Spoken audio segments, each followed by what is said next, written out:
Sebab ia harus mencari orang yang menjadi dalang atas pembunuhan orang tua Yuki. Dan kini ia mendatangi rumah salah seorang yang ia curigai. Dokter cilik bersama tim medisnya melakukan operasi di sebuah lift. Tapi tiba-tiba lift itu terbuka dan ada perawat mereka yang mengundurkan diri tiba-tiba menyusul. Sebelumnya dokter cilik bersama tim medisnya sedang melakukan rapat untuk membahas bagaimana kelanjutan operasi yang akan mereka lakukan. Tapi salah satu perawat memilih untuk mengundurkan diri karena dalam perjanjian dengan klien, mereka harus menutupi kesalahan medis dokter sebelumnya. Endo membiarkan saja perawat itu pergi sedangkan Yuki tampak tidak menginginkan hal itu. Klien dokter cilik kali ini adalah seorang dokter yang baru saja melakukan malpraktek. Pada operasi sebelumnya dokter ini melakukan kesalahan medis namun ia tidak pernah mengakuinya. Sehingga pasien itu mengalami sakit yang semakin parah. Karena dokter ini tidak mampu melakukan operasi tersebut, maka dokter ini ingin menggunakan jasa dokter coklat yang sangat terkenal bisa menyembuhkan penyakit apapun. Dokter Lalai pun akhirnya sepakat dengan semua syarat yang diberikan oleh Endo. Ia pun langsung mengumpulkan tim dan disinilah keributan terjadi. Karena Yuki tidak ingin kehilangan tim medis andalannya, ia pun memberanikan diri untuk menemui perawatnya secara langsung dan memintanya untuk kembali ke dalam tim. Namun usaha Yuki sia-sia. Tepat saat ini juga Endo mendapat telepon kalau operasi harus dipercepat dan dilakukan saat ini juga. Endo bersama tim medis langsung datang ke rumah sakit dan mereka harus lewat jalan rahasia agar tindakan ilegal mereka ini tidak ketahuan. Rumah sakit ini adalah tempat Endo magang bersama ayah Yuki yang sudah meninggal dunia. Setelah Endo tiba di ruangan pasien, dokter ini meminta operasinya dilakukan di kamar ini saja. Namun hal itu tidak bisa dilakukan sebab mereka bisa ketahuan. Lalu saat dokter coklat yang sebenarnya akan melakukan operasi muncul, klien ini malah tampak tidak percaya dan marah-marah. Dokter cilik memerintahkan tim medisnya untuk bersiap melakukan operasi di dalam lift yang sedang macet.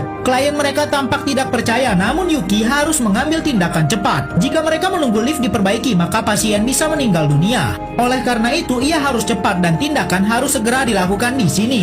Klien mereka kali ini adalah teman ayah Yuki. Ia sudah melihat potensi Yuki sejak kecil, dan kali ini Yuki harus menggantikan dirinya karena ia tak mampu melakukan operasi kali ini. Namun sekarang kondisi Yuki cukup sulit, sebab salah satu perawat malah lupa membawa benang jahit yang dibutuhkan Yuki. Perawat yang biasanya mengurus segala macam peralatan mengundurkan diri sebelum operasi dimulai. Sempat terjadi keributan di sini dan kondisi pasien semakin buruk. Lalu tampak salah satu perawat memeriksa rambut tim medis lainnya, dan akhirnya ia malah menarik rambutnya sendiri. Yuki pun sepakat kalau rambut itu bisa digunakan sebagai pengganti benang jahit untuk sementara. Yuki pun terus melanjutkan operasi. Dokter yang menjadi klien mereka tampak sangat tegang.